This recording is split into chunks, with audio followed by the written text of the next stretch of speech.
I'm not going to panic yet because they just played 2 games without Stephen Curry. You didn't know that this whole thing revolves around number 3, Stephen Curry. So once he comes back, which hopefully will be Friday against the Pelicans, things I think will go back to normal. Bonta, do you buy that, or is this just that the chef wasn't playing? Listen, if it was Bonta Hill in Southeast Miami, I'd buy it, right? Focus. I mean, Atlanta, you got the lemon pepper lose. In Atlanta, we know about the lemon pepper lose. Dibley knows all about them. Then you go to Miami. But no, this was a revenge game for Jimmy Butler. So I don't buy the notion at all they have South Beach legs. Oh, they've been out partying. We know the drill, but they've all talked saying, hey, we're here for Jimmy. We're here to support Jimmy. We're trying to win. Steph flying down. Hey, I'm here to support Jimmy. So I don't buy the notion now. It is crazy that they're in South Beach for 5 days. I would have got the hell out of town last night. But then New Orleans is that much better. You know what I'm saying? Bourbon Street, you can get lost in the sauce down there. So I don't buy the notion that, hey, we've been in South Beach, Miami for too long. No, you had a basketball game to play. It was a pretty big one for Jimmy Butler, even though he downplayed it, and they got smacked. Move on. Don't make excuses. You got outplayed and outcoached last night. And it turns out the revenge game was Miami. Maybe it was the slow-mo revenge game, the way he and Wiggins came out and outplayed Jimmy Butler. But the notion, Bonta, of them coming out and being a little bit flat and not ready to go, it seemed like it's been a trend of late. You fell behind Atlanta big. What are you seeing in these first quarters? Is it just slow starts, or is it maybe a reshuffling of the lineup that's needed? Well, you forgot to mention Alec Burks, right? They didn't want you, Alec Burks. He was here during 1920, the 15-win season. He went off yesterday in the starting lineup. No, the slow starts are alarming because Willie always says this. It's a first-quarter league. You got to come out and get a good start, get a good pace. And the last 3 nights, this goes back to Toronto last Thursday. Toronto shot 57% from the floor in that game, outscored the Warriors by 28 in the paint. Scotty Barnes lived in the paint, so they got comfortable. Atlanta went crazy, and Atlanta's had one of the better offenses since February 1st. They're averaging like 117 per game. They're like top 5 in all these offensive categories. That's all they do is play offense, but they don't play any defense. Yet the Warriors allowed them to score 40 in the first quarter and shoot 65%. So this is on the starters. Last night, the starters in the first half, Dibs, scored 10 points.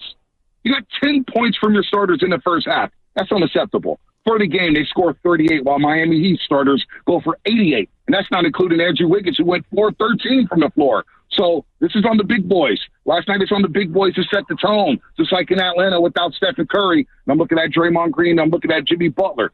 They struggled. Well, Jimmy Butler last night really struggled. But Draymond on this road trip so far, he wants to DPOY. The film from the last 2 nights is not going to get it done. Bonta Hill, who is still on 95.7 The Game, catch him at 9 a.m. with Spadoni and Shasky every Friday, and then obviously anchoring the pregame and postgame coverage on NBC Sports Bay Area. Bonta, let's go back to something that was commonplace when you did still have an everyday radio show on 95.7 The Game, and that is the panic meter. Where is your panic meter?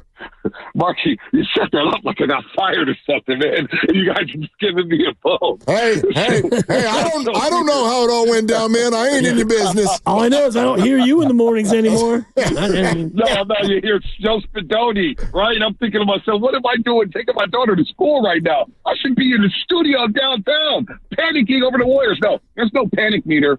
However, I do think we got a little ahead of ourselves during this winning streak.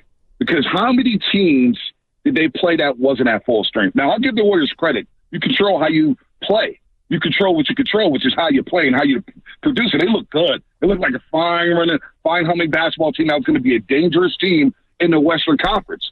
But last night was alarming because I saw the size and speed of Miami, and they just lost 10 games in a row. And the one thing about Jimmy Butler, although he's great at getting to the free throw line last night, just one free throw attempt, you put a bigger body on Jimmy Butler, then that negates his low post ability to finish at the rim to get to the free throw line. So then you suffocate Stephen Curry, and so you need these other guys to start shooting, right? So I'm not going to panic yet because they just played 2 games without Stephen Curry. And we know, if you didn't know, that this whole thing revolves around number 3, Stephen Curry. So once he comes back, which hopefully will be Friday against the Pelicans, things I think will go back to normal. However, the schedule does beef up. They have Memphis and the Lakers, and what's crazy is they finish this road trip, and road trip's over, but we got to fly back home and play Denver the next night, and Denver has owned them the last 3 regular seasons, so I'm not going to panic quite yet. I'm going to wait until the playoffs, but if they do fall out of that top 6 and you got to get into a play-in scenario, that can be a little tricky, a little dicey. So I'm not going to panic it. Believe it or not, I've grown up. There's no panic meter right now, Willard. Yeah, I get that, Bonta, and there's no need to panic because you can still make it out of the play-in and there's things you could still do. But one of the things that's troubling me is as I look deeper down the roster and think about the role players, and Moses has been so good, and last night he really wasn't. And beyond that, I'm seeing a team that kind of lacks depth and experience at the depth spots. Do you think that that's something that could ultimately rear its head when you're going to have to play a lot of these 22-year-olds big minutes? Yeah, and they haven't been really through the fryer yet, right? I mean, Paz hasn't been in the playoffs. Moody hasn't played much in the playoffs. Kuminga hasn't played much in the playoffs. Quentin Post, he's getting a cup of coffee in the NBA, and we see how he's doing. He's struggling a little bit. His teams are hunting him on defense like Denver did to open up the game 15-8, and they went right at Quentin Post. So, yes, you're counting on guys who just haven't been in that situation before, and that's a dangerous proposition because we know in the NBA you need to kind of go through the fire to get to that championship level like the Warriors did, right? Just using them as an example. They go Steph Curry and Draymond Green and Clay. They go in the second round, lose to San Antonio, who had all the experience. Next year, you lose to the Clippers. And no, what do you know? Steve Kerr becomes head coach. You win 67, you win the championship. You have to go get your bumps and bruises in the playoffs, and these youngsters just haven't done it yet. So, yes, it is a lot to count on these guys to be consistent players, and I know we want them to be consistent players. But Paz is in his second year. Moses Moody is in his fourth, but he hasn't really saw playing time, right? Same thing with Kuminga. I know everybody's on Kuminga right now. Moody and Kuminga haven't been afforded the luxury of being on the team that has lost 28 games in a row like Cade Cunningham. They haven't been able to beat on in Orlando suffering like Paulo Banchero and Franz Wagner. They're able to play through your mistakes. You come to this organization, and there's Steph, and there's Draymond. There used to be Clay and Jordan Poole. You're like, whoa, it's about banners here. These guys don't know anything about that. The participants playing at Santa Clara West Coast Conference, crying out loud. Moody was one and done in Arkansas. And Kuminga was straight basically out of high school after playing a year with the G League Ignite. So, yes, it is a lot to ask for them to be consistent on a night-in and night-out basis, which is why you need Steph to be Superman. You need Jimmy to be that key cog as a second superstar, and Draymond's got to be Draymond. He's got to be the guy that we saw last week against Giannis Antetokounmpo. So it's a lot, Diz, to ask for these role players to be consistent. I know that's what the job entails, but boy, it is wishful thinking to think that, hey, they're going to just make this leap and all of a sudden become championship role players. It doesn't work like that in the NBA. Bonta, I wasn't bothered by any of these factors, but I wonder your thoughts. Like, take Jimmy Butler on his way into the arena, kind of making a little bit of a shot at Pat Riley. Then he plays poorly. Then after the game, leaves without talking to any of his former Miami teammates.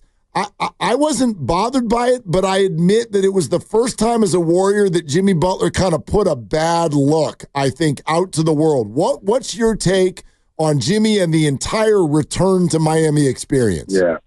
Yeah, it was tough to really, Mark, to think that, hey, he was unmoved emotionally about returning to Miami. And then you see the video tribute they have for him down there. What do they call it? The Kasai Center now. And he obviously was moved by the video tribute. And he waved to the crowd, and you could tell he felt some emotions about it. He tried to downplay it. But other members of the Warriors was like, hey, we're here for Jimmy, to support for Jimmy. So that told me there, yes, this was a big game. And the way Bam Adebayo came out and said, I've got Jimmy Butler. Put me on Jimmy. I've got Khalil Ware in the back. We're going to dominate. And the way Tyler Hero went about his business, it meant something. And to not shake their hands, yeah, it wasn't the greatest look in the world. I think everybody would get over it. I'm sure members of the Miami Heat were like, hey, we're glad we didn't shake his head because they feel like he threw them under the bus as a teammate, being in the locker room. And we've been in locker rooms before, albeit not at this level, right? In the high school level, maybe CYO or maybe some JUCO, who knows? But, like, they felt some type of way, I'm sure, about the whole situation because when they came out here for, January 7th, when they came out in Chase Center, they beat the Warriors on the back end of a back-to-back.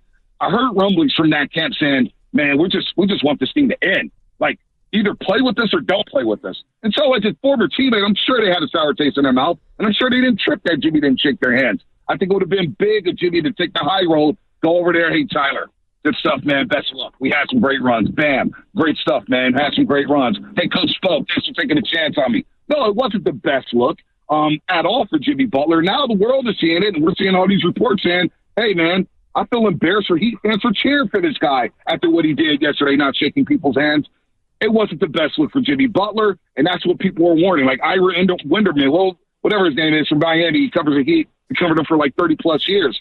He was basically saying, hey, look, this is the honeymoon phase, but just wait, and just wait. And so it's going to be interesting to see how Jimmy responds to what happened in South Beach last night.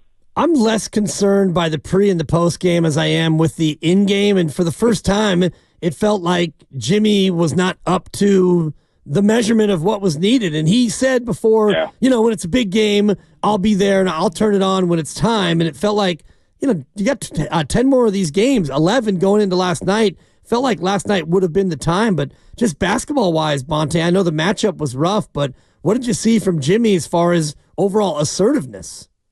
Well, I think, we've been talking about this for a while now. You go back to the Orlando game when Steph scored 56. What Orlando did in that game was they threw Jonathan Isaac and Paolo Banchero on Jimmy Butler. And I think you're going to see more of this. Aaron Gordon, for example, for Denver. You get a bigger guy who has the size and athleticism. They're going to say, you know what? We know Jimmy Butler loves to operate on the block, mid-post. Let's take that away. We can guard him one-on-one with a bigger guy who's just as athletic. Because Jimmy Butler, as great as he's been for the Golden State Warriors, what are they now, 16-4 when he plays?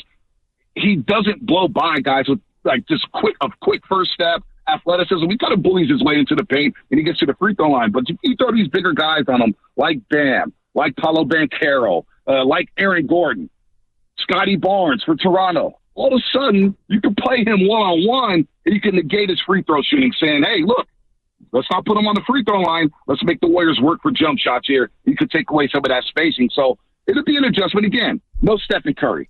Stephen Curry changes everything with the spacing that he creates once he crosses half court where teams are double teaming him and putting 10 eyes on him and he's bombing from 30 feet away.